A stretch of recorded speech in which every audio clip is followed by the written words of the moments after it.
แสงสลัวของหลอดไฟโคมกระดาษสาดส่องไปทั่วห้องนอนเล็กๆนาทีทานหรือที่เพื่อนๆเรียกว่าทานนั่งขมวดคิ้วอยู่หน้าจอคอมพิวเตอร์เธอเป็นสาวโสดวัย 25 ปีผมยาวสีน้ำตาลเข้มดวงตากลมโตที่มักจะเป็นประกายเวลาที่เธอคิดถึงไอเดียใหม่ๆสำหรับนิยายของเธอทานทำงานเป็นนักเขียนอิสระเธอรักงานเขียนและมีความสุขกับการสร้างโลกในจินตนาการแต่บางครั้งชีวิตของนักเขียนก็เหงาเกินไปโดยเฉพาะในคืนเงียบๆแบบนี้โธ่ติดบล็อกอีกแล้วท่านถอนหายใจเธอเหลือบมองนาฬิกาบนผนังเข็มชี้บอกเวลาตี 1กว่าแล้วด้วยความเบื่อหน่ายเธอหยิบมือถือขึ้นมานิ้วเรียวบางเลื่อนหน้าจอไปมาอย่างไร้จุดหมายจนกระทั่งสายตาเหลือบไปเห็นโฆษณาแอปหาเพื่อนคุยทำไมจะไม่ลองดูล่ะท่านพึมพำกับตัวเองเธอกดดาวน์โหลดแอปนั้นทันทีหลังจากลงทะเบียนและกรอกข้อมูลส่วนตัวเสร็จทานเริ่มเลื่อนดูโปรไฟล์ต่างๆในแอปเธอรู้สึกตื่นเต้นเล็กน้อยกับความเป็นไปได้ใหม่ๆที่อาจเกิดขึ้นแล้วจู่ๆโปรไฟล์หนึ่งก็ดึงดูดความสนใจของเธอวาริน 27 ปีสถาปนิกทานอ่านข้อมูลในใจรูปโปรไฟล์เป็นภาพของหญิงสาวรูปร่างสูงโปร่งผมสั้นดัดลอนเล็กน้อยใบหน้าเรียวมีรอยยิ้มอบอุ่นทานลังเลอยู่ครู่หนึ่งก่อนจะตัดสินใจกดปุ่มทักทายสวัสดีค่ะชื่อทานนะคะเห็นว่าคุณเป็นสถาปนิกน่าสนใจจังเลยมีความสุขทานพิมพ์ข้อความสั้นๆแล้วกดส่งหัวใจเต้นแรงด้วยความตื่นเต้นไม่นานนักเสียงแจ้งเตือนก็ดังขึ้นสวัสดีค่ะคุณทานขอบคุณที่ทักมานะค่ะใช่ค่ะเป็นสถาปนิกค่ะแล้วคุณทานล่ะคะทำงานอะไรเหรอรอยยิ้มปรากฏบนใบหน้าของทานเธอรู้สึกถึงความอบอุ่นบางอย่างจากข้อความของวารินเป็นนักเขียนอิสระค่ะเขียนนิยายบ้างรับงานเขียนคอนเทนต์บ้างสนุกดีค่ะแต่บางทีก็เหงาเหมือนกันใบหน้ายิ้มปากกว้างและเหงื่อตกทานตอบกลับไปบทสนทนาดำเนินไปอย่างราบรื่นทั้งคู่แลกเปลี่ยนเรื่องราวเกี่ยวกับงานอดิเรกและชีวิตประจำวันทานรู้สึกประหลาดใจที่เธอสามารถเปิดใจคุยกับวารินได้ง่ายขนาดนี้ราวกับว่าพวกเธอรู้จักกันมานานเวลาผ่านไปอย่างรวดเร็วจนกระทั่งทานสังเกตเห็นแสงอรุณลอดผ่านผ้าม่านเข้ามาโอ้โหเราคุยกันทั้งคืนเลยเหรอเนี่ยทานพิมพ์ด้วยความประหลาดใจจริงด้วยเวลาผ่านไปไวจังเลยคุยกับคุณทานสนุกมากเลยค่ะมีความสุขงั้นพักผ่อนก่อนนะคะเดี๋ยวค่อยคุยกันใหม่วารินตอบกลับทานวางโทรศัพท์ลงบนโต๊ะข้างเตียงหัวใจของเธอเต้นแรงด้วยความรู้สึกที่บอกไม่ถูกความเหงาที่เคยรู้สึกเมื่อคืนหายไปแล้วแทนที่ด้วยความตื่นเต้นและความหวังสำหรับการสนทนาครั้งต่อไปเธอหลับตาลงรอยยิ้มยังคงประดับบนใบหน้าก่อนที่จะพลอยหลับไปพร้อมกับความฝันถึงการพบกันครั้งแรกกับวารินในโลกแห่งความเป็นจริงวันเวลาผ่านไปอย่างรวดเร็วทานและวารินคุยกันทุกวันผ่านแอปบทสนทนาของพวกเธอเริ่มจากเรื่องทั่วไปในชีวิตประจำวันแล้วค่อยๆลึกซึ้งขึ้นเรื่อยๆเธอรู้ไหมว่าการคุยกับเธอทำให้ฉันรู้สึกมีแรงบันดาลใจมากขึ้นเลยทานพิมพ์ข้อความส่งไปขณะที่เธอนั่งอยู่ที่โต๊ะทำงานมือข้างหนึ่งกำลังร่างเขาโครงนิยายเรื่องใหม่จริงเหรอฉันดีใจนะแล้วตอนนี้กำลังเขียนอะไรอยู่ล่ะว่าตอบกลับมาอย่างรวดเร็วทานยิ้มกว้างกำลังเขียนนิยายรักระหว่างสถาปนิกกับนักเขียนค่ะเธอตอบกลับไปพร้อมกับอีโมจิหน้าแดงอ้าวนี่แอบเอาฉันไปแต่งเรื่องเหรอเนี่ยว่าส่งอีโมจิหัวเราะมาให้บทสนทนาดำเนินต่อไปทั้งคู่แลกเปลี่ยนเรื่องราวชีวิตความฝันและความกลัวว่าเล่าถึงความกดดันในการทำงานโปรเจกต์ใหญ่ท่านแบ่งปันความกังวลเกี่ยวกับอาการเขียนไม่ออกของเธอในวันที่ทานรู้สึกท้อแท้ว่าก็คอยให้กำลังใจเธอเก่งมากนะทานฉันเชื่อว่าเธอต้องเขียนนิยายเรื่องนี้ออกมาได้ดีแน่ เช่นเดียวกันเมื่อวาเครียดกับงานทานก็คอยรับฟังและให้คำปรึกษาลองพักสักครู่ไหมบางทีการเปลี่ยนบรรยากาศอาจช่วยให้เธอมองเห็นทางออกก็ได้นะความรู้สึกพิเศษค่อยๆก่อตัวขึ้นแม้ว่าทั้งคู่จะยังไม่เคยเจอกันจริงๆแต่ทานรู้สึกว่าเธอเข้าใจวามากขึ้นทุกวันและวาก็เช่นกันวันหนึ่งขณะที่ทานกำลังเดินเล่นในสวนสาธารณะเธอเห็นคู่รักคู่หนึ่งกำลังนั่งวาดรูปด้วยกันภาพนั้นทำให้เธอนึกถึงวาทันทีว่าฉันอยากเจอเธอจังทานพิมพ์ข้อความส่งไปด้วยหัวใจที่เต้นแรงเวลาผ่านไปครู่ใหญ่ในที่สุดวาก็ตอบกลับมาฉันก็อยากเจอเธอเหมือนกันทานหัวใจของทานเต้นแรงขึ้นอีกงั้นเรามาเจอกันไหมจริงๆเลยนะได้สิฉันว่างวันเสาร์นี้เธอล่ะว่าตอบกลับมาอย่างรวดเร็วทั้งคู่เริ่มวางแผนการพบกันพวกเธอตกลงกันว่าจะนัดเจอที่ร้านกาแฟเล็กๆแห่งหนึ่งในย่านใจกลางเมืองคืนก่อนวันนัดทานนอนไม่หลับด้วยความตื่นเต้นเธอลุกขึ้นมาลองเสื้อผ้าหลายชุดพยายามเลือกชุดที่ดูดีที่สุดนี่มันบ้าชัดๆทานพูดกับตัวเองในกระจกเราเพิ่งรู้จักกันแค่ทางออนไลน์แต่ทำไมฉันถึงรู้สึกแบบนี้นะในขณะเดียวกันวาก็กำลังวาดภาพร่างของทานตามจินตนาการของเธอยิ้มกับตัวเองขณะที่วาดเส้นสุดท้ายพรุ่งนี้จะเป็นยังไงนะวาพูดกับตัวเองก่อนจะหลับตาลงด้วยความรู้สึกตื่นเต้นและกังวลปนกันทั้งทานและวาต่างรู้สึกถึงจุดเปลี่ยนที่กำลังจะมาถึงการพบกันครั้งแรกอาจเปลี่ยนทุกอย่างหรืออาจไม่เปลี่ยนอะไรเลยแต่ไม่ว่าจะเกิดอะไรขึ้นพวกเธอก็พร้อมที่จะเผชิญมันด้วยกันวันเสาร์ที่รอคอยมาถึงทานยืนอยู่หน้ากระจกในห้องนอนสำรวจตัวเองเป็นครั้งสุดท้ายเธอสวมเดรสสีฟ้าอ่อนผมยาวถูกรวบเป็นหางม้าอย่างเรียบร้อยมือสั่นเล็กน้อยขณะที่แต่งหน้าอย่างบางเบาสูดลมหายใจลึกๆทานทุกอย่างจะต้องเป็นไปด้วยดี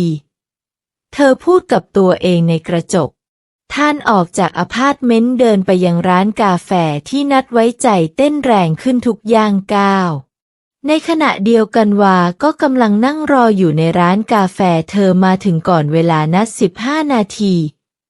ด้วยความกระวนกระวายใจวาสวมเสื้อเชิ้ตสีขาวกับกางเกงยืนผมสั้นถูกจัดทรงอย่างดีเธอจะเป็นยังไงนะวาคิดพลางจิบกาแฟลาเต้ที่สั่งมาประตูร้านเปิดออกทานก้าวเข้ามาอย่างประหม่าสายตากวาดมองไปรอบร้านจนกระทั่งสบตากับวาเวลาราวกับหยุดนิ่งทั้งคู่จ้องมองกันชั่วขณะก่อนที่วาจะลุกขึ้นยืนและโบกมือเล็กน้อยทานเดินเข้าไปหารอยยิ้มประดับบนใบหน้าวาใช่ไหมวาพยักหน้ายิ้มกว้างใช่จะทานสวัสดีทั้งคู่ยืนมองหน้ากันอยู่ครู่หนึ่งไม่แน่ใจว่า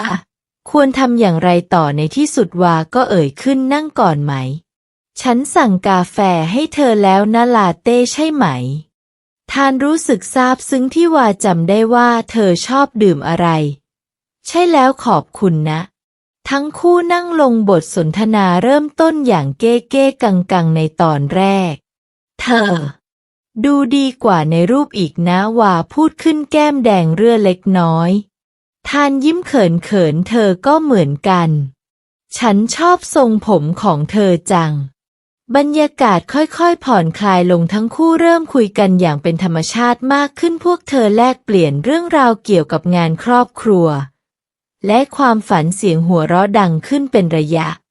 รู้ไหมฉันกังวลมากเลยว่าการเจอกันจริงๆจะเป็นยังไงทานสารภาพแต่ตอนนี้ฉันรู้สึกเหมือนเรารู้จักกันมานานแล้ววายิ้มอบอุ่นฉันก็รู้สึกเหมือนกันมันแปลกดีนะที่เราคุยกันทางออนไลน์มาตั้งนานแต่พอได้เจอตัวจริงกลับรู้สึกสบายใจมากเวลาผ่านไปอย่างรวดเร็วทั้งคู่เดินออกจากร้านกาแฟตัดสินใจเดินเล่นในสวนสาธารณะใกล้ๆขณะที่เดินเคียงข้างกันมือของทั้งคู่เผลอสัมผัสกันเบาๆทาน และวาต่างรู้สึกถึงกระแสไฟฟ้าบางอย่างที่แล่นผ่านแต่ไม่มีใครกล้าจับมืออีกฝ่ายวันนี้เป็นวันที่ดีมากเลยนะฐานพูดขึ้นเมื่อพวกเธอเดินมาถึงจุดที่ต้องแยกย้ายวาพยักหน้าเห็นด้วยใช่ฉันดีใจมากที่ได้เจอเธอฐานทั้งคู่ยืนมองหน้ากันอยู่ครู่หนึ่งก่อนที่วาจะก้าวเข้ามาใกล้และโอบกอดทานเบาๆทานตกใจเล็กน้อยแต่ก็ตอบรับการกอดนั้นหัวใจเต้นแรงขึ้นเมื่อแยกจากกันทั้งคู่ต่างยิ้มให้กันเจอกันใหม่เร็วๆนี้นะวาพูดแน่นอนทานตอบก่อนที่ทั้งคู่จะแยกย้างกันไปขณะที่เดินกลับบ้านทั้งทานและวาต่างรู้สึกถึงความอบอุ่นในหัวใจการพบกันครั้งแรกนี้เป็นไปด้วยดีเกินคาดและทั้งคู่รู้ว่านี่เป็นเพียงจุดเริ่มต้นของบางสิ่งที่พิเศษหลังจากการพบกันครั้งแรกความสัมพันธ์ของทานและวาพัฒนาขึ้นอย่างรวดเร็วทั้งคู่เริ่มนัดพบกันบ่อยขึ้นผสมผสานระหว่างการเจอกันในชีวิตจริงและการคุยออนไลน์วันหนึ่งทานและวานัดกันที่สวนสาธารณะวาเตรียมปิกนิกเล็กๆมาให้ทั้งคู่ฉันทำแซนด์วิชมาให้นะวาพูดพลางยิ้มเธอหยิบกล่องอาหารออกมาจากกระเป๋าทานรู้สึกซาบซึ้งใจขอบคุณนะวานี่เธอทำเองเลยเหรอวาพยักหน้าฉันอยากให้เธอได้ลองชิมฝีมือของฉันนะทั้งคู่นั่งคุยกันใต้ต้นไม้ใหญ่แบ่งปันแซนด์วิชและความรู้สึกทานเล่าถึงนิยายเรื่องใหม่ที่เที่ยกลำเขียนในขณะที่วาแบ่งปันเรื่องโปรเจกต์ใหม่ที่เธอได้รับมอบหมายรู้ไหมฉันรู้สึกว่าตั้งแต่ได้รู้จักเธอ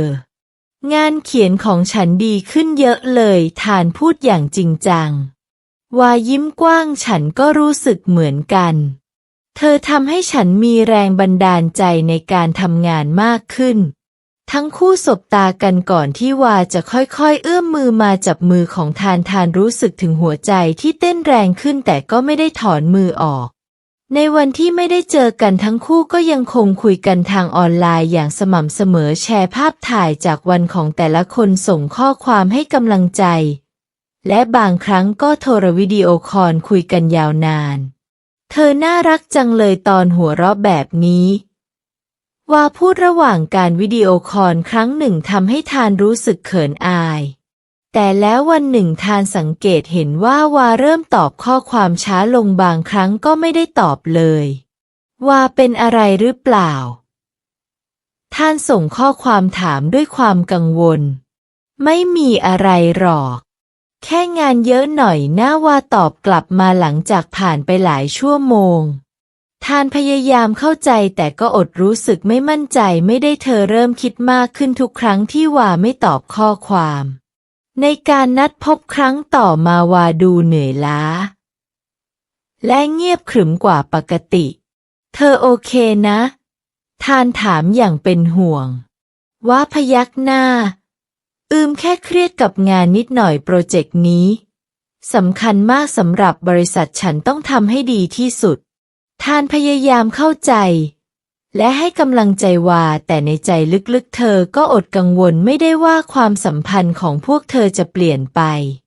คืนหนึ่งขณะที่ทานนอนอยู่บนเตียงเธอจ้องมองข้อความสุดท้ายที่ส่งให้วาฝันดีนะรักเธอแต่ไม่มีการตอบกลับทานถอนหายใจเธอรู้ว่าวากำลังยุ่งกับงานแต่ก็อดคิดไม่ได้ว่าบางทีความรู้สึกของวาอาจจะเปลี่ยนไปแล้วหรือบางทีว่าอาจจะเจอใครคนใหม่ที่น่าสนใจกว่าทานพยายามไล่ความคิดเหล่านั้นออกไปแต่ความกังวลก็ยังคงอยู่ในใจเธอหลับตาลงพยายามบอกตัวเองว่าทุกอย่างจะต้องเป็นไปด้วยดีแต่ในใจลึกๆเธอก็รู้ว่าความสัมพันธ์ของพวกเธอกำลังเข้าสู่ช่วงเวลาที่ท้าทายความห่างเหินระหว่างทานและวาเริ่มชัดเจนขึ้นทุกวันวาตอบข้อความช้าลงเรื่อยๆบางครั้งก็ไม่ตอบเลยทานพยายามบอกตัวเองว่าวาแค่ยุ่งกับงานแต่ความกังวลก็เริ่มก่อตัวขึ้นในใจวันหนึ่งทานส่งข้อความถึงว่าวันนี้ว่างไหมอยากชวนไปดูหนังด้วยกันคำตอบมาถึงหลายชั่วโมงต่อมา ขอโทษนะทานวันนี้ฉันต้องทำงานดึกพรุ่งนี้มีประชุมสำคัญทานถอนหายใจนี่เป็นครั้งที่เท่าไหร่แล้วที่วาปฏิเสธการนัดเธอเริ่มรู้สึกว่าตัวเองกำลังถูกผลักไสออกไปด้วยความเหงาและความอยากรู้ทานเปิดโซเชียลมีเดียของวาสิ่งที่เธอเห็นทำให้หัวใจแทบหยุดเต้นรูปภาพล่าสุดของวาคือภาพเธอกำลังยิ้มกว้างกับผู้หญิงคนหนึ่งที่ทานไม่รู้จักพวกเธอดูสนิทสนมกันมากใต้ภาพมีแคปชั่นงานหนักแค่ไหนก็ต้องมีเวลาพักบ้างขอบคุณนะมินที่ชวนออกมาเปลี่ยนบรรยากาศทานรู้สึกเหมือนโลกทั้งใบหมุนคว้างเธอจ้องมองภาพนั้นนานหลายนาทีความคิดมากมายวิ่งวนในหัวว่าโกหกเธอหรือเปล่าผู้หญิงคนนี้เป็นใครทำไมว่าถึงมีเวลาให้คนอื่นแต่ไม่มีเวลาให้เธอด้วยความโกรธและเสียใจทานส่งข้อความถึงวาทันทีฉันนึกว่าเธอยุ่งกับงานแต่ที่แท้ก็มีเวลาออกไปสังสรรค์กับคนอื่นนี่เองว่าตอบกลับมาเกือบทันทีเธอหมายความว่ายังไงทานฉันเห็นรูปเธอในโซเชียลเธอดูมีความสุขดีนะกับผู้หญิงคนนั้นอ๋อนั่นมินเพื่อนร่วมงานฉันเองเธอแค่ชวนฉันออกไปพักเที่ยงด้วยกันแล้วทำไมเธอถึงไม่บอกฉันทำไมต้องแอบด้วยฉันไม่ได้แอบนะทานมันแค่เรื่องงานไม่มีอะไรต้องบอกการโต้เถียงดำเนินต่อไปความเข้าใจผิดและการสื่อสารที่ไม่ชัดเจนทำให้สถานการณ์แย่ลงเรื่อยๆเธอเปลี่ยนไปมากว่าทานพิมพ์ด้วยน้ำตาคลอฉันรู้สึกเหมือนเธอไม่ต้องการฉันอีกแล้วเธอกำลังคิดมากไปหรือเปล่าทานฉันแค่ยุ่งกับงานไม่ได้หมายความว่าฉันไม่รักเธอถ้าเธอรักฉันทำไมถึงไม่มีเวลาให้ฉันเลยทำไมถึงปิดบังฉันไม่ได้ปิดบังเธอกำลังหึงโดยไม่มีเหตุผลคำพูดสุดท้ายของวาทำให้ทานช็อกเธอรู้สึกเหมือนถูกตบหน้าด้วยความโกรธและเสียใจเธอพิมพ์ตอบกลับไปถ้านั่นคือสิ่งที่เธอคิดงั้นเราคงต้องพักกันสักพักฉันต้องการเวลาคิดทบทวนทานปิดแชทน้ำตาไหลอาบแก้มเธอรู้สึกเหมือนหัวใจกำลังแตกสลายความไว้วางใจที่เคยมีถูกทำลายลงและเธอไม่รู้ว่าจะซ่อมแซมมันได้อย่างไรในขณะเดียวกันวาก็นั่งมองหน้าจอด้วยความสับสนและเสียใจเธอไม่เข้าใจว่าทำไมเรื่องเล็กๆน้อยๆถึงบานปลายขนาดนี้เธออยากจะโทรหาทานแต่ก็ไม่กล้ากลัวว่าจะทำให้สถานการณ์แย่ลงกว่าเดิมทั้งทานและวาต่างนอนไม่หลับในคืนนั้นต่างฝ่ายต่างครุ่นคิดถึงสิ่งที่เกิดขึ้นและสงสัยว่าความสัมพันธ์ของพวกเธอจะเป็นอย่างไรต่อไปหลังจากการทะเลาะครั้งใหญ่ทานและวาต่างฝ่ายต่างเงียบไปหลายวันทานหวังลึกๆว่าจะติดต่อมาอธิบายหรือขอโทษหรือแม้แต่จะโต้เถียงต่ออะไรก็ได้ที่แสดงว่าวายังสนใจเธออยู่แต่แล้วในเช้าวันหนึ่งข้อความจากวาก็ปรากฏขึ้นบนหน้าจอโทรศัพท์ของทานหัวใจของเธอเต้นแรงขณะที่กดเปิดอ่านแต่สิ่งที่เธออ่านกลับทำให้โลกทั้งใบพังทลายฉันขอโทษแต่ฉันคิดว่าเราควรจบความสัมพันธ์นี้ฉันกลับไปคบกับแฟนเก่าแล้วเธอคือคนที่ฉันรู้จักมานานและเข้าใจชีวิตของฉันจริงๆฉันหวังว่าเธอจะเข้าใจและขอให้เธอมีความสุขท่านอ่านข้อความนั้นซ้ำแล้วซ้ำเล่าหวังว่ามันจะเป็นเพียงความฝันร้ายแต่ไม่ว่าจะอ่านกี่ครั้งข้อความก็ยังคงเหมือนเดิมน้ำตาเริ่มไหลอาบแก้มความเสียใจโกรธและความรู้สึกถูกทรยศผสมปนเปกันในใจของทานเธอโยนโทรศัพท์ลงบนเตียงและร้องให้สะอึกสะอื้นทำไมถึงเป็นแบบนี้ทานพูดกับตัวเองเสียงสั่นเครือทำไมฉันถึงโง่นักนะด้วยความโกรธและเสียใจทานตัดสินใจลบแอปพลิเคชันทั้งหมดที่เคยใช้คุยกับวาออกจากโทรศัพท์เธอล็อกอินเข้าโซเชียลมีเดียทุกแพลตฟอร์มและกดบล็อกวาก่อนจะปิดบัญชีของตัวเองทั้งหมด พอกันทีกับความรักในโลกออนไลน์ทานพูดเสียงแข็งขณะที่กดปุ่มปิดบัญชีครั้งสุดท้ายวันต่อมาทานโทรลางานกับบรรณาธิการที่เธอรับงานประจำบอกว่าเธอป่วย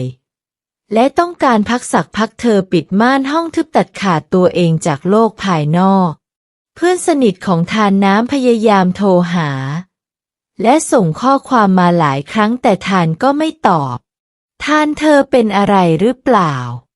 ทำไมถึงไม่ตอบข้อความเลยฉันเป็นห่วงนะ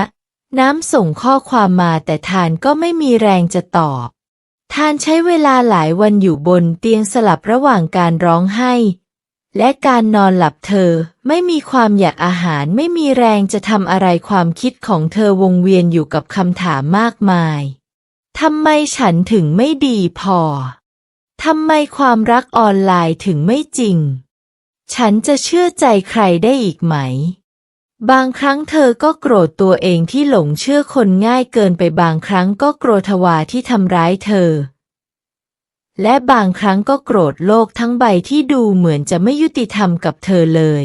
1 สัปดาห์ผ่านไปห้องของทานเต็มไปด้วยกล่องพิซซ่าเปล่าและขวดน้ำเธอแทบไม่ได้อาบน้ำหรือเปลี่ยนเสื้อผ้าผมของเธอยุ่งเหยิงดวงตาบวมช้ำจากการร้องไห้น้ำเพื่อนสนิทของทานในที่สุดก็ตัดสินใจมาเคาะประตูห้องทานฉันรู้ว่าเธออยู่ข้างในเปิดประตูเธอนะฉันเป็นห่วงเธอมากน้ำตะโกนผ่านประตูแต่ทานก็ยังคงเงียบเธอไม่พร้อมจะเผชิญหน้ากับใครไม่พร้อมจะอธิบายว่าเกิดอะไรขึ้นเธอแค่ต้องการจมอยู่กับความเศร้าของตัวเองต่อไปขณะที่นอนอยู่บนเตียงทานมองไปที่โน้ตบุ๊กที่วางอยู่บนโต๊ะเธอนึกถึงนิยายที่กำลังเขียนค้างไว้นิยายรักที่ได้แรงบันดาลใจมาจากความสัมพันธ์ของเธอกับวาคงต้องลบทิ้งแล้วสินะทานพูดกับตัวเองน้ำตาเริ่มไหลอีกครั้งสุดท้ายแล้วมันก็เป็นแค่เรื่องแต่งเหมือนความรักของเรานั่นแหละท่านหลับตาลงปล่อยให้ความเศร้าโอบกอดเธออีกครั้งโดยไม่รู้ว่าเมื่อไหร่เธอจะมีแรงลุกขึ้นมาเผชิญหน้ากับโลกอีกครั้งเสียงเคาะประตูดังขึ้นอีกครั้งแต่คราวนี้มันดังกว่าและยืนยาวกว่าเดิมทานฉันรู้ว่าเธออยู่ข้างในถ้าเธอไม่เปิดประตูฉันจะโทรหาพ่อแม่เธอแล้วนะเสียงของน้ำเพื่อนสนิทของทานดังลอดผ่านประตูเข้ามาทานถอนหายใจเธอรู้ว่าไม่มีทางเลี่ยงได้อีกต่อไปด้วยความลังเลเธอลุกจากเตียงและเดินไปที่ประตูเมื่อประตูเปิดออกน้ำแทบจำเพื่อนของเธอไม่ได้ทานดูผอมลงผมยุ่งเหยิงดวงตาบวมช้ำโอ้ทานน้ำกอดเพื่อนของเธอทันทีทานปล่อยโฮในอ้อมกอดของเพื่อนเล่าทุกอย่างที่เกิดขึ้นให้น้ำฟังอย่างตั้งใจไม่ตัดสินไม่ตำหนิแค่รับฟังและปลอบโยนเธอผ่านมันมาได้แล้วนะน้ำพูดหลังจากที่ทานเล่าจบตอนนี้ถึงเวลาที่เธอต้องลุกขึ้นมาใหม่แล้วล่ะน้ำช่วยทานทำความสะอาดห้องเปิดม่านให้แสงแดดส่องเข้ามาและพาทานออกไปเดินเล่นในสวนสาธารณะเธอรู้ไหมฉันเพิ่งเริ่มเรียนโยคะมันช่วยให้ฉันรู้สึกสงบขึ้นมากน้ำบอกเธอน่าจะลองด้วยนะทานลังเลเล็กน้อยแต่ในที่สุดก็ตกลงวันต่อมาเธอพบตัวเองอยู่ในชั้นเรียนโยคะครั้งแรกขณะที่เธอพยายามทำท่าต่างๆทานรู้สึกถึงกล้ามเนื้อที่ตึงเครียดค่อยๆผ่อนคลายเธอเริ่มรู้สึกเชื่อมโยงกับร่างกายของตัวเองอีกครั้งหายใจเข้าลึกๆปล่อยความกังวลออกไปพร้อมลมหายใจเสียงของครูสอนโยคะดังขึ้นทานทำตามและรู้สึกเหมือนความเจ็บปวดบางส่วนถูกพัดพาออกไปจากตัวเธอ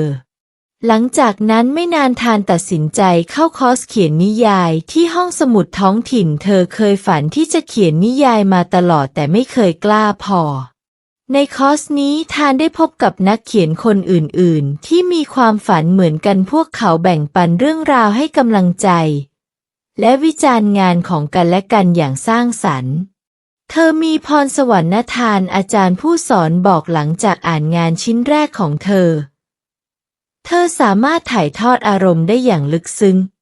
คำชมนั้นทำให้ทานรู้สึกอบอุ่นใจเธอเริ่มเขียนทุกวันบางครั้งก็เขียนเกี่ยวกับความเจ็บปวดที่เธอเพิ่งผ่านมาบางครั้งก็เขียนเรื่องราวแห่งความหวังวันหนึ่งขณะที่ทานนั่งเขียนในร้านกาแฟเธอเหลือบไปเห็นเงาสะท้อนของตัวเองในกระจกเธอเห็นผู้หญิงที่แข็งแกร่งขึ้นมั่นใจขึ้นและมีรอยยิ้มบนใบหน้า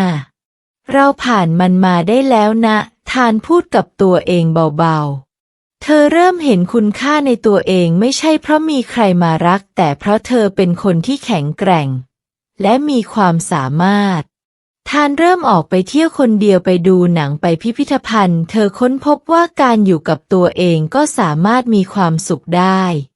ฉันภูมิใจในตัวเธอนะน้ำบอกทานวันหนึ่งขณะที่พวกเธอนั่งดื่มกาแฟด้วยกันเธอเปลี่ยนไปมากทานยิ้มขอบคุณนะที่ไม่ยอมแพ้กับฉันนั่นสิ่งที่เพื่อนทำกันไงน้ำตอบพร้อมกับยิ้มกว้างทานมองออกไปนอกหน้าต่างร้านกาแฟเห็นผู้คนเดินผ่านไปมาเธอรู้สึกเชื่อมโยงกับโลกภายนอกอีกครั้งและพร้อมที่จะเผชิญหน้ากับสิ่งใหม่ๆที่ชีวิตจะนำมาให้บางทีทานคิดการอกหักครั้งนั้นอาจเป็นจุดเริ่มต้นของการค้นพบตัวเองที่แท้จริงก็ได้ทานนั่งอยู่ในห้องเรียนเขียนนิยายเธอกำลังจดบันทึกอย่างตั้งใจเมื่ออาจารย์ประกาศให้จับคู่กันเพื่อแลกเปลี่ยนงานเขียนคุณทานเสียงนุ่มๆดังขึ้นข้างๆทานเงยหน้าขึ้นมองและพบกับรอยยิ้มอบอุ่นของหญิงสาวผมสั้นสีน้ำตาลเข้มค่ะท่านตอบพลางสังเกตดวงตาสีน้ำตาลอ่อนที่เป็นประกายของอีกฝ่ายฉันชื่อละลินค่ะเพื่อนเรียกฉันว่าลินอาจารย์บอกให้เราจับคู่กันนะคะลินยิ้มกว้างขึ้นท่านรู้สึกประหลาดใจเล็กน้อยแต่ก็ยิ้มตอบยินดีที่ได้รู้จักค่ะคุณลินทั้งคู่เริ่มแลกเปลี่ยนงานเขียนของกันและกันทานอ่านเรื่องสั้นของลินด้วยความสนใจมันเป็นเรื่องราวเกี่ยวกับการผจญภัยในโลกแฟนตาซีเต็มไปด้วยจินตนาการและความสนุกสนานว้าวคุณเขียนได้ดีมากเลยนะคะทานชมอย่างจริงใจลินยิ้มเขินขอบคุณค่ะแต่ของคุณทานนี่สิฉันรู้สึกเหมือนได้ดำดิ่งเข้าไปในความรู้สึกของตัวละครเลยมันลึกซึ้งมากท่านรู้สึกอบอุ่นใจกับคำชมและทั้งคู่ก็เริ่มพูดคุยกันอย่างออกรถแลกเปลี่ยนความคิดเห็นเกี่ยวกับงานเขียนและนักเขียนที่ชื่นชอบหลังจากวันนั้นทานและลินเริ่มนั่งด้วยกันในทุกๆคลาสพวกเธอแลกเปลี่ยนความคิดเห็นให้คำแนะนำและสนับสนุนงานเขียนของกันและกันเธอคิดยังไงกับฉากนี้ลินถามในวันหนึ่งขณะที่พวกเธอนั่งอยู่ในร้านกาแฟหลังเลิกเรียนท่านอ่านอย่างตั้งใจรู้สึกถึงหัวใจที่เต้นแรงขึ้นเล็กน้อยเมื่อนิ้วของเธอบังเอิญแตะกับนิ้วของลินขณะที่ส่งกระดาษคืนมันดีมากเลยล่ะแต่ฉันคิดว่าถ้าเพิ่มรายละเอียดตรงนี้อีกนิดทานเริ่มอธิบายสังเกตเห็นว่าลินจ้องมองเธอด้วยความสนใจอย่างเต็มที่ขณะที่เวลาผ่านไปทานเริ่มรู้สึกถึงความอบอุ่นและความสบายใจเมื่ออยู่กับลินเธอชอบวิธีที่ลินหัวเราะกับมุกตลกห่วยๆของเธอชอบวิธีที่ลินม้วนผมเล่นเวลาที่กำลังคิดอะไรอยู่แต่พร้อมๆกับความรู้สึกอบอุ่นนั้นความกลัวก็เริ่มก่อตัวขึ้นในใจของทานคืนหนึ่งหลังจากที่กลับถึงบ้านทานนั่งลงบนเตียงด้วยความสับสนเรากำลังทำอะไรอยู่กันแน่เธอถามตัวเองเราพร้อมจะเปิดใจอีกครั้งจริงๆเหรอภาพของวาแวบเข้ามาในความคิดความเจ็บปวดจากการถูกทิ้งยังคงทิ่มแทงหัวใจของเธอแต่ลินไม่ใช่วานะเสียงเล็กๆในใจเธอกระซิบท่านหยิบโทรศัพท์ขึ้นมาเห็นข้อความจากลินขอบคุณสำหรับวันนี้นะคุยกับเธอแล้วมีความสุขจังหน้ายิ้มหัวใจของทานเต้นแรงเธอพิมพ์ตอบกลับไปด้วยมือที่สั่นเล็กน้อยฉันก็เหมือนกันขอบคุณที่เป็นเพื่อนที่ดีเธอกดส่งพร้อมกับถอนหายใจยาวส่วนหนึ่งของเธออยากจะเปิดใจอยากจะบอกลินว่าเธอรู้สึกอย่างไร แต่อีกส่วนหนึ่งก็กลัวที่จะเจ็บปวดอีกครั้งทานนอนลงบนเตียงมองเพดานด้วยความคิดที่สับสนเธอรู้ว่าเธอต้องตัดสินใจจะเปิดใจให้กับความรักอีกครั้งหรือจะปิดกั้นตัวเองไว้เพื่อปกป้องหัวใจที่เปราะบางให้เวลาอีกสักหน่อยดีกว่าท่านพึมพำกับตัวเองก่อนจะหลับตาลงหวังว่าความฝันคืนนี้จะให้คำตอบกับเธอหลายสัปดาห์ผ่านไปทานและลินยังคงพบกันในคลาสเขียนนิยายและนัดพบกันนอกเวลาเรียนบ่อยครั้งแต่ทานยังคงระมัดระวังในการเปิดใจวันหนึ่งขณะที่ทั้งคู่นั่งทำงานในห้องสมุดลินสังเกตเห็นว่าทานดูเครียดและเงียบกว่าปกติเป็นอะไรไหมลินถามอย่างห่วงใยดูเธอไม่ค่อยสบายใจนะทานลังเลชั่วครู่ก่อนจะตัดสินใจเปิดใจฉันเคยมีประสบการณ์ที่แย่มากกับความสัมพันธ์ออนไลน์นะ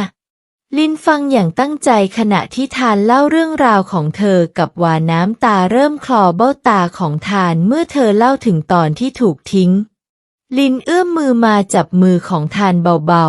ๆฉันเสียใจด้วยนะที่เธอต้องเจอกับเรื่องแบบนั้นแต่ขอบคุณนะที่เล่าให้ฉันฟังทานรู้สึกถึงความอบอุ่นจากมือของลินและความจริงใจในน้ำเสียงของเธอ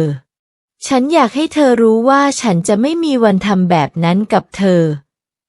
ลินพูดต่อฉันเคารพความรู้สึกของเธอและพร้อมที่จะรอให้เธอพร้อมคำพูดของลินทำให้ทานรู้สึกปลอดภัยและเข้าใจเธอเริ่มรู้สึกว่าอาจจะถึงเวลาแล้วที่จะให้โอกาสกับความรักอีกครั้งในช่วงเวลาต่อมาลินแสดงให้ทานเห็นด้วยการกระทำว่าเธอจริงใจและเชื่อถือได้เธอมักจะส่งข้อความมาให้กำลังใจทานเวลาที่รู้ว่าทานกำลังเครียดกับงานเขียนหรือนำอาหารมาให้เวลาที่ทานทำงานหนักจนลืมกินข้าว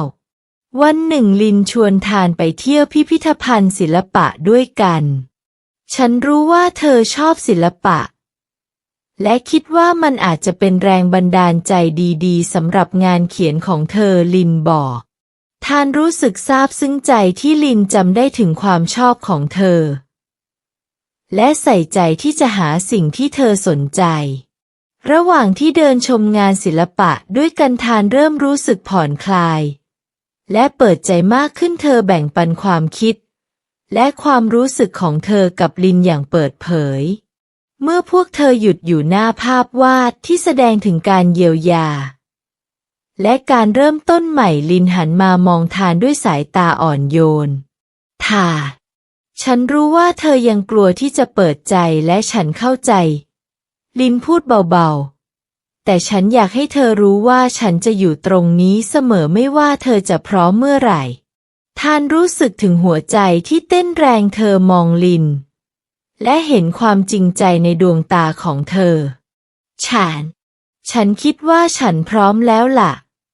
ทานพูดเบาๆที่จะลองอีกครั้งกับเธอลินยิ้มกว้างแต่ไม่ได้รีบร้อนเธอค่อยๆเอื้อมมือมาจับมือของทานเราไม่ต้องรีบร้อนนะเราค่อยๆเรียนรู้กันไปทีละก้าวทานพยักหน้ารู้สึกถึงความอบอุ่นและความปลอดภัยที่แผ่ซ่านจากมือของลินในช่วงเวลาต่อมาความสัมพันธ์ของทั้งคู่ค่อยๆพัฒนาขึ้นอย่างช้าๆแต่มั่นคงพวกเธอเริ่มจากการนัดเดทเล็กๆน้อยๆเช่นไปดื่มกาแฟเดินเล่นในสวนหรือนั่งอ่านหนังสือด้วยกันทานเรียนรู้ที่จะเปิดใจและไว้ใจลินมากขึ้นทีละนิดแต่ก็ยังคงระมัดระวังไม่ให้ตัวเองตกหลุมรักเร็วเกินไปเธอเริ่มแบ่งปันความฝันความกลัวและความหวังของเธอกับลินก็เช่นกันเธอค่อยๆเปิดเผยตัวตนของเธอให้ทานได้รู้จักทั้งข้อดีและข้อเสียพวกเธอเรียนรู้ที่จะยอมรับความแตกต่างและชื่นชมจุดเด่นของกันและกันวันหนึ่งขณะที่ทั้งคู่นั่งเขียนนิยายด้วยกันในร้านกาแฟทานเงยหน้าขึ้นมองลินที่กำลังจดจ่ออยู่กับงานเขียนของเธอทานรู้สึกถึงความอบอุ่นที่แผ่ซ่านในหัวใจเธอ ตระหนักว่าเธอกำลังตกหลุมรักอีกครั้งแต่คราวนี้มันแตกต่างออกไปมันเป็นความรักที่เติบโตขึ้นอย่างช้าๆบนพื้นฐานของความเข้าใจและการยอมรับซึ่งกันและกันลินทานเรียกเบาๆลินเงยหน้าขึ้นมองว่าไงค่ะขอบคุณนะที่อยู่ตรงนี้ที่อดทนกับฉันทานพูดด้วยรอยยิ้มลินยิ้มตอบไม่ต้องขอบคุณหรอกค่ะฉันดีใจที่ได้อยู่ตรงนี้กับเธอทั้งคู่สบตากันและในช่วงเวลานั้นทานรู้ว่าเธอได้พบกับความรักครั้งใหม่ที่แท้จริงแล้วแสงแดดยามเช้าส่องผ่านหน้าต่างห้องนอนทานลืมตาตื่นขึ้นมาพบกับใบหน้ายิ้มแย้มของลินที่นอนอยู่ข้างๆเธออรุณสวัสดิ์ค่ะคนสวยลินกระซิบพลางหอมแก้มทานเบาๆทานยิ้มกว้างอรุณสวัสดิ์ค่ะเธอตอบพลางมองไปรอบๆห้องที่เต็มไปด้วยกล่องที่ยังไม่ได้แกะเมื่อ2 สัปดาห์ก่อนทานและลินตัดสินใจย้ายเข้ามาอยู่ด้วยกันในอพาร์ตเมนต์ใหม่มันเป็นก้าวสำคัญในความสัมพันธ์ของพวกเธอแต่ทั้งคู่รู้สึกพร้อมและมั่นใจในการตัดสินใจครั้งนี้วันนี้เราจะแกะกล่องที่เหลือกันนะลินพูดแต่ก่อนอื่นฉันจะทำอาหารเช้าให้เธอก่อน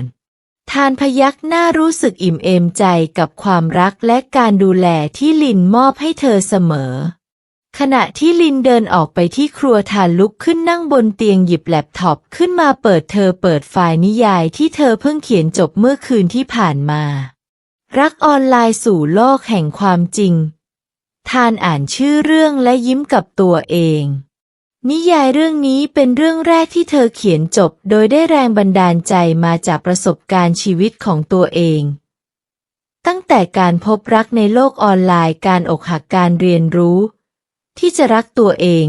และการพบรักครั้งใหม่ที่แท้จริงท่านอ่านบทสุดท้ายอีกครั้งรู้สึกภูมิใจในตัวเองที่สามารถถ่ายทอดความรู้สึกและบทเรียนชีวิตลงในงานเขียนได้อย่างลึกซึ้งเสร็จแล้วเหรอคะเสียงของลินดังขึ้นจากประตูเธอยืนถือถาดอาหารเช้าเข้ามาในห้องทานพยักหน้าค่ะเพิ่งอ่านทบทวนบทสุดท้ายอีกรอบลินวางถาดอาหารลงบนโต๊ะข้างเตียงแล้วนั่งลงข้างทานขอฉันอ่านหน่อยได้ไหมทานยิ้มและส่งแล็ปท็อปให้ลินเธอมองดูลินอ่านด้วยความตั้งใจเห็นรอยยิ้มและน้ำตาที่คลอเบ้าตาของลินเป็นระยะเมื่ออ่านจบลินหันมากอดทานแน่นสวยมากเลยค่ะทานฉันภูมิใจในตัวเธอมากทานกอดตอบรู้สึกถึงความอบอุ่นและความรักที่ล้นหลามเธอรู้ไหมลินพูดขึ้นหลังจากที่ทั้งคู่ผละออกจากกันฉันชอบที่เธอเขียนว่าความรักที่แท้จริงเริ่มต้นจากการรักตัวเองมันเป็นความจริงที่สุดเลยทานพยักหน้าเห็นด้วยใช่ค่ะฉันต้องผ่านเรื่องราวมากมายกว่าจะเข้าใจเรื่องนี้ฉันต้องเรียนรู้ที่จะรักตัวเองก่อนถึงจะพร้อมรับความรักจากคนอื่นได้และอย่าลืมมีประโยคนะลินเสริมการเลือกคนที่ใช่ในเวลาที่เหมาะสมฉันดีใจที่เราได้พบกันในจังหวะชีวิตที่เราต่างก็พร้อมทานยิ้มกว้างฉันก็ดีใจเหมือนกันค่ะขอบคุณนะที่เป็นคนที่ใช่ของฉันทั้งคู่จูบกันอย่างอ่อนโยนก่อนที่ลินจะดึงทานลุกขึ้นยืนมาเรามาฉลองกันหน่อยลินพูดฉลองการย้ายบ้านใหม่ฉลองนิยายเรื่องแรกของเธอและฉลองความรักของเราทานหัวเราะอย่างมีความสุขเธอมองไปรอบๆห้องเห็นภาพอนาคตที่สดใสรออยู่เบื้องหน้าขณะที่ทั้งคู่นั่งลงที่โต๊ะอาหารทานนึกถึงเส้นทางชีวิตที่พาเธอมาถึงจุดนี้จากความรักในโลกออนไลน์ที่จบลงด้วยความเจ็บปวดสู่การค้นพบตัวเองและในที่สุดก็ได้พบกับความรักที่แท้จริงในโลกแห่งความเป็นจริงเธอรู้ว่าชีวิตยังมีบททดสอบอีกมากมายแต่เธอพร้อมที่จะเผชิญมันด้วยความเข้มแข็งและความรักที่มีให้กับตัวเองและลินทานหยิบแก้วน้ำขึ้นมาชนกับแก้วของลินเพื่อความรักที่แท้จริงเธอพูดเพื่อการเริ่มต้นใหม่ที่สวยงามลินตอบ แสงแดดส่องผ่านหน้าต่างทอ ประกายบนใบหน้ายิ้มแย้มของทั้งคู่เป็นภาพที่บ่งบอกถึงความสุขและความหวังสำหรับอนาคตที่รออยู่เบื้องหน้า